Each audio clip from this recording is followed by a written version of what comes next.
The latest developments in the Young and the Restless suggest that Nick Newman is no longer standing at the edge of darkness but is steadily walking into it. Driven not by impulsive rage alone but by something far more corrosive and enduring: unfinished business. When Nick discovered that Matt Clark had been released, something inside him shifted in a way that even those closest to him could immediately recognize. It was not just anger. It was the collapse of fragile restraint. For weeks, perhaps months, Nick had tried to convince himself that justice would take its course, that the system, however flawed, would keep men like Matt exactly where they belonged.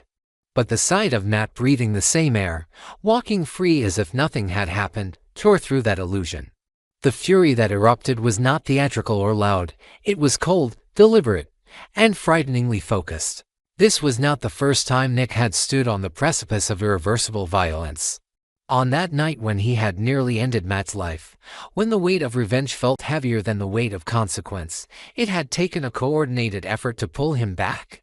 Victor Newman had stepped in with stern authority. Sharon had appealed to the better man she believed still existed within him. Noah had looked at his father with a mixture of fear and pleading. And Sienna Bacall had delivered a reminder that revenge does not erase trauma, it multiplies it. Together, they had formed a wall strong enough to keep Nick from making the choice that would have changed everything. That intervention had not been weakness, it had been survival. Victor, in particular, had never doubted what the outcome would have been had Nick followed through. A prison sentence would not have been a possibility, it would have been a certainty. Victor understood power, leverage, and consequence better than anyone in Genoa City, and he knew that no amount of influence could shield his son from a crime that blatant. Recently, when Victor reminded Nick of the very real prison term that had hovered over him that night, he had done so not to intimidate but to anchor him in reality. Yet Nick's response revealed a troubling shift. He no longer seemed afraid of incarceration. In fact, he appeared to believe that the cost might be worth it. That alone unsettled Victor more than he was willing to admit aloud. Nick's fixation is no longer just about punishing Matt, it is about reclaiming a sense of control. There is something deeply destabilizing about knowing that a man you once nearly destroyed is free, possibly plotting, possibly waiting, possibly thriving. Every step Matt takes outside prison walls feels to Nick like a personal affront, a taunt. It suggests that the system failed.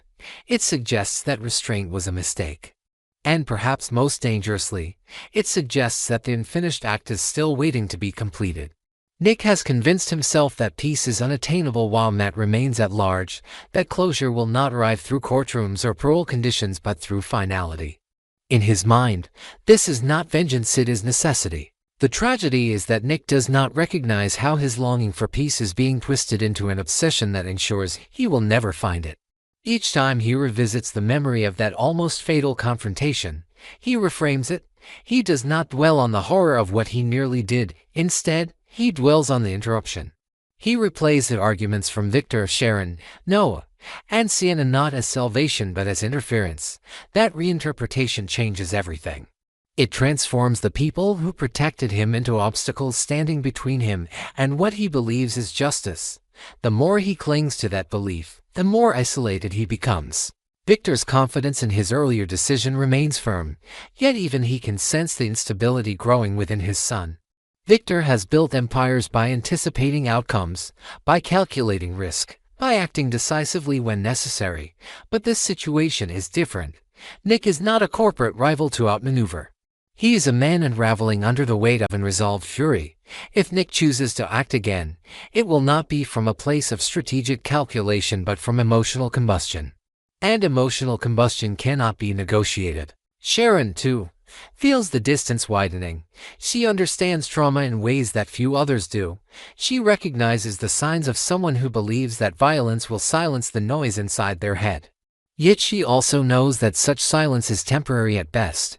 Nick's insistence that he will never find peace while Matt walks free reveals a fundamental misunderstanding of what peace actually is. Peace is not the absence of an enemy, it is the presence of acceptance. But acceptance is the one thing Nick refuses to entertain. To accept that Matt remains alive and free would mean acknowledging that the world does not bend to his moral outrage. It would mean confronting helplessness. And helplessness is something a Newman has never been taught to tolerate. The danger now lies in escalation. Matt's release is not merely a plot device, it is a spark placed dangerously close to dry tinder. Nick's mindset suggests that he is prepared to risk everything: his freedom, his family, even his own sense of identity, to eliminate what he perceives as a threat. The fact that he appears willing to return to prison if necessary underscores how deeply he has rationalized the act.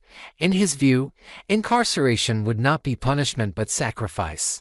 That reframing is what makes the situation combustible. The man who believes he has nothing to lose becomes unpredictable. Yet beneath the fury, there is a quieter truth that Nick refuses to articulate. His obsession with Matt is not solely about justice. It is about self-forgiveness. By finishing what he started, he believes he can rewrite the narrative of his weakness. He sees his previous hesitation as failure. He views the intervention from Victor and the others not as protection but as proof that he lacked the resolve to do what needed to be done. That internal narrative fuels his current resolve. It is not enough for Matt to be punished by the law. Nick wants to be the instrument of that punishment. The latest wave of developments on the young and the restless has pushed Nick Newman to a place that feels dangerously irreversible. And the dismissal of the case against Matt Clark has only hardened what was already a volatile determination simmering beneath the surface. When the judge rejected the lawsuit, effectively allowing Matt to continue walking freely through Genoa City, the decision did not simply frustrate Nick. It cemented a belief that the system itself was fundamentally incapable of protecting anyone from a man like Matt. To Nick, this was no longer a matter of legal technicalities or procedural flaws. It was confirmation that justice had failed. In his mind, Matt does not represent a single past grievance but a persistent threat, a lingering toxin that will resurface again and again unless it is eradicated completely. The court's decision did not close a chapter. It reopened a wound that had never truly healed. Nick's public declaration that he wanted to bury Matt alive was not spoken in metaphor. It was an unmistakable signal that restraint has eroded to the point of collapse. He did not whisper his intentions in private rage. He voiced them openly, almost daring the world to challenge him. That kind of declaration carries weight. It reveals premeditation, motive, and emotional instability all at once. It also paints a target on his own back. While many may understand Nick's anger and his disillusionment with a justice system that seems to repeatedly fail him, understanding does not equal justification. Rage does not grant immunity from consequence. If Nick acts on his threats and Matt dies, the legal ramifications would not be ambiguous. Murder charges would follow, and arrest would be inevitable. A trial would loom, and the possibility of Nick returning to prison would shift from distant warning to brutal reality. Yet nothing about this situation is straightforward, especially when Matt Clark's history is considered. Matt has never been a passive victim in any conflict. His most chilling trait is not his aggression but his calculation. In one of his previous arcs, when he lay in a hospital bed connected to life support, he orchestrated a scene so manipulative and grotesque that it left an imprint on everyone involved. He removed his own breathing tube and deliberately placed it in Nick's hand, constructing a visual narrative that would implicate Nick in his death. It was a theatrical act designed to weaponize perception. Nick was left to face the fallout, accused and merely condemned before the truth surfaced and his name was cleared. That moment was not simply an attempt to destroy Nick legally. It was a psychological strike, proof that Matt thrives on framing his enemies for crimes they did not commit. This history complicates the present danger. While Nick's fury makes him appear capable of crossing the line, Matt's pattern of deception introduces another possibility. What if the ultimate trap has already been set? Matt could very well anticipate Nick's anger. He could exploit it. A staged death, a manipulated crime scene, a carefully timed disappearance. These are not beyond his imagination. In fact, they are precisely the kind of twisted gambits he has employed before. If Matt were to fake his own demise once more, ensuring that evidence unmistakably points toward Nick, the outcome would be catastrophic. Nick's earlier public threats would serve as damning context. His statements about burying Matt alive would echo in a courtroom.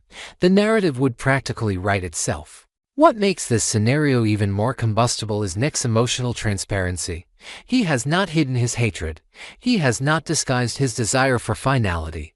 In doing so, he has unintentionally provided Matt with the perfect foundation for a setup. If Matt disappears under suspicious circumstances or is found dead with traces linking back to Nick, the community will remember Nick's words. Law enforcement will remember them. A prosecutor will certainly remember them. Even Victor's formidable influence could struggle to dismantle such a case if the evidence appears compelling enough. Victor Newman, for his part, understands the chessboard better than anyone. He has warned Nick about the prison sentence that once nearly became his reality. He has reminded him that actions fueled by emotion rarely end in victory. Yet Victor also knows Matt's capacity for deceit. The possibility that Matt might orchestrate his own death to drag Nick down with him is not paranoia, it is strategy consistent with his past behavior. Victor may suspect that this entire escalation is exactly what Matt wants. If Nick lashes out, he either lands in prison for murder or walks straight into a carefully constructed trap. In either outcome, Matt wins. Nick's tragedy is that he believes peace is contingent upon Matt's permanent removal. He convinces himself that until Matt is handled decisively, there can be no closure. But this obsession blinds him to the broader picture. By focusing solely on elimination, he ignores the likelihood that Matt thrives on chaos and martyrdom. If Matt dies under suspicious circumstances, he becomes a symbol, a victim in the eyes of the law. If he vanishes mysteriously, suspicion lingers indefinitely. Either scenario traps Nick in an endless cycle of investigation and accusation. The haunting memory of that hospital incident should serve as a warning, yet it may instead act as fuel. Nick might argue that Matt has already proven himself capable of staging death scenes and manipulating perception, which in his mind justifies preemptive action. But preemption based on anger is indistinguishable from guilt in the courtroom. Even if Matt orchestrates his own demise, the burden of proof would weigh heavily on Nick to demonstrate his innocence. The public declaration of murderous intent would not disappear, it would resurface relentlessly.